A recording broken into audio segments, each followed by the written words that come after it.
여러분 안녕하십니까. 월요일 아침 여수 MBC 뉴스투데이입니다. 순천시가 오늘부터 전시민 재난지원금 현장 접수를 시작합니다. 순천시는 전 시민에게 1인당 10만 원씩을 지급할 계획인데요.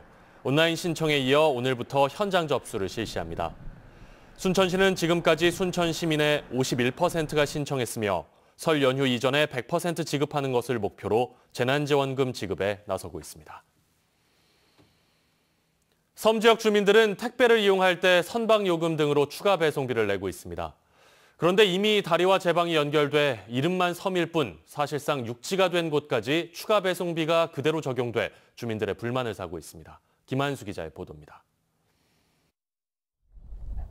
137세대가 살고 있는 전남 목포의 고화도에서 낚시 가게를 운영하는 임광열 씨. 매일 도착하는 낚시용품을 택배로 받을 때마다 한숨이 나옵니다. 9년 전 다리로 연결돼 도심에서 차량으로 5분 거리인데도 여전히 도서 지역으로 분류돼 한 건에 4, 5천 원씩 한 달이면 20만 원이 넘는 택배비를 더 내고 있기 때문입니다. 4천 원이나 5천 원 정도 택배비가 9천 원, 만 원으로 되기 때문에 저희는 처음에 우아해하고 택배 회사에서 그걸 도선비나 상간지역 비용을 추가로 받고 있었어요. 다리로 연결된 인근의 전남 신안 암태도 등 4개 섬도 사정은 마찬가지입니다. 재작년 천사대교가 들어서 육로로 이송이 가능한 곳들입니다. 근거리 지역에 대한 어떤 외곽 운송유죠. 외곽이 너무 거리가 멀고 실질적으로 물량은 하루에 20개 이렇게 오다 보니까 운영할 수 있는 부분이 안 되기 때문에 이처럼 차를 타고 갈 수 있는데 특수 배송지로 분류돼 택배 비용을 더 내고 있는 섬은 전국에 77곳, 72만 명이 넘는 주민들이 부당한 대우를 받고 있습니다. 요금을 부과하는 기준은 명확하게 있지 않습니다. 어차피 다리 제방이 연결되어 있는 곳은 배를 타고 들어가는 것이 아니라 차를 가지고 들어가는 거잖아요. 특수 배송지라고 볼 수 없거든요. 비슷한 거리라도 택배 물류 대리점이 있거나 주민 항의가 있으면 추가 비용을 받지 않는 사례가 있는 등 적용 기준도 엉터리입니다. 또한 특수 배송비도 업체와 제품 종류에 따라 5배 이상 차이가 나면서 섬 주민들의 불만은 더욱 커지고 있습니다. MBC 뉴스 김한수입니다. 건축물이 장애인 편의시설을 기준에 맞게 갖췄는지 검사하는 장애인협회 소속 직원이 건축업자로부터 뇌물을 받은 정황이 드러나 경찰이 수사에 나섰습니다. 뇌물 수수와 같은 일탈 행위를 사전에 막을 방안이 미비한데도 주무부서인 보건복지부와 지자체는 감독 책임을 미루고만 있습니다. 강서영 기자가 취재했습니다. 장애인의 통행을 돕는 점자 블록과 이동을 돕는 장애인 주차장. 장애인 시설은 물론 카페나 병원 등 다중이용시설들은 건축 단계에서부터 장애인 편의시설을 기준에 맞게 갖췄는지 검사를 받습니다.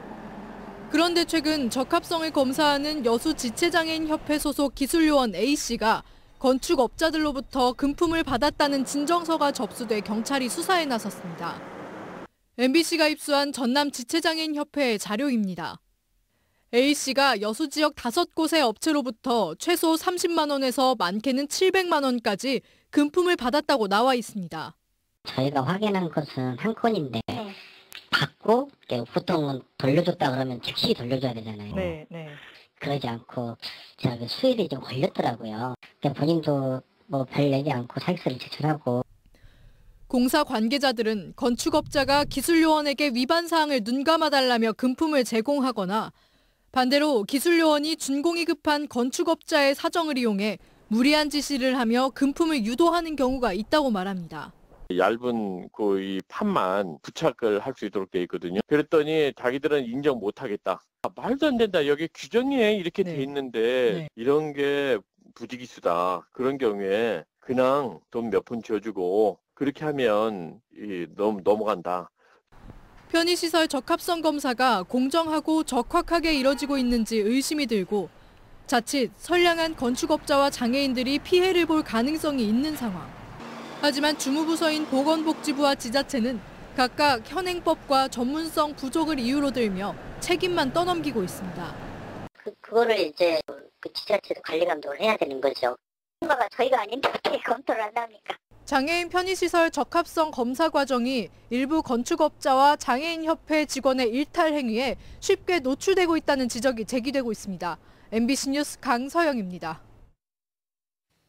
여수 전통시장 인근 버스 정류장에 승하차 도우미가 배치됩니다. 여수시는 고령자와 장애인 등 교통약자들의 편의를 위해 오늘부터 교동시장과 서시장, 진남시장 인근 버스 정류장에 승하차 도우미 18명을 투입한다고 밝혔습니다. 승하차 도우미는 평일 오전 9시부터 오후 7시까지 활동하며 시내버스의 이용 방법과 시간을 안내하고 승하차 시 도움 서비스도 제공합니다. 전라남도가 설 연휴 코로나19 확산 방지를 위해 봉안시설, 묘지장례식장, 화장시설에 대한 특별 방역 대책을 시행합니다. 전남도의 올해 설 연휴 주요 방역 대책은 온라인 성묘 서비스, 봉안시설 성묘객 사전 예약제 시행, 장례식장 인원 제한 등입니다. 특히 사전 예약제를 통해 방문 성묘는 가능하지만 봉안시설 재래실과 유가족 휴게실은 폐쇄되며 실내 음식물 섭취도 금지됩니다. 한편 전남 지역 내 봉안시설과 자연장지, 공설묘지와 장례식장 등은 모두 220여 개소에 이릅니다.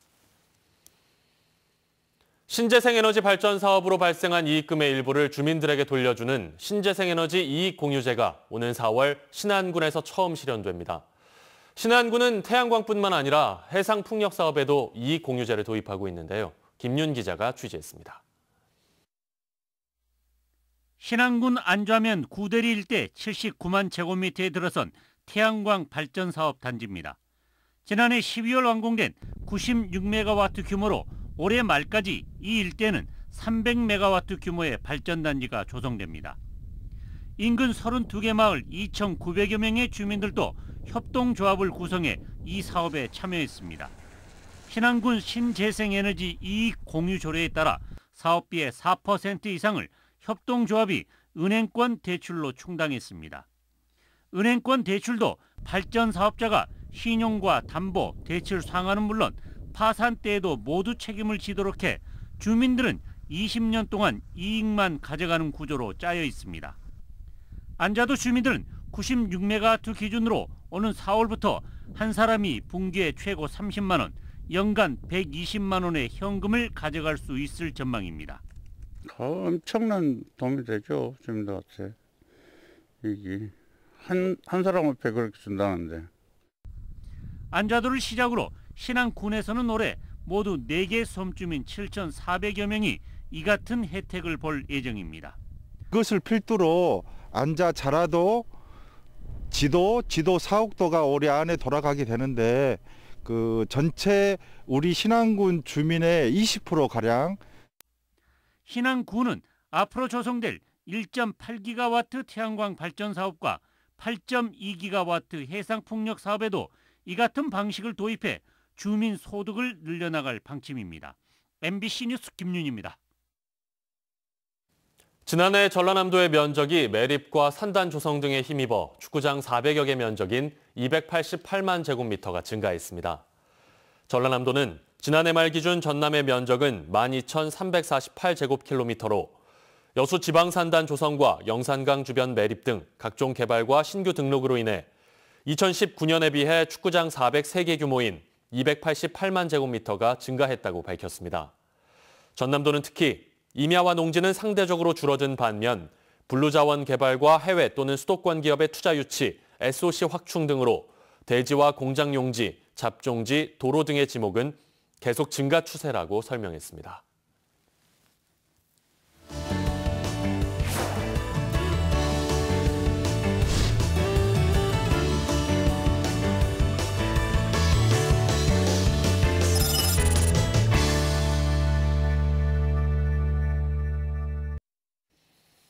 다음 뉴스입니다. 어제 오후 12시 20분쯤 여수시 돌산읍 신기항 여객선 터미널 앞 공터에서 불이 나 40여 분 만에 꺼졌습니다.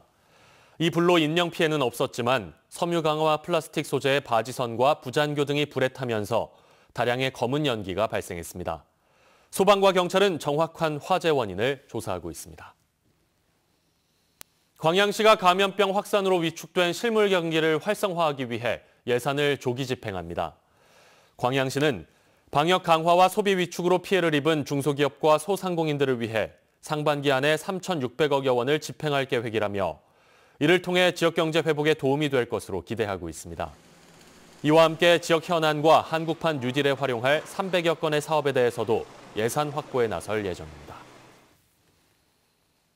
전남 산림자원연구소가 지난해 추진한 산림치유 등 산림 서비스에 이용객 482명을 대상으로 조사한 결과 만족도가 96.6%에 달하는 것으로 나타났습니다. 전남 산림자원연구소는 63만여 제곱미터에 달하는 면적에 1천여 종의 산림자원이 형성돼 있으며 지난해 기준 14만여 명의 도시민이 이용했습니다.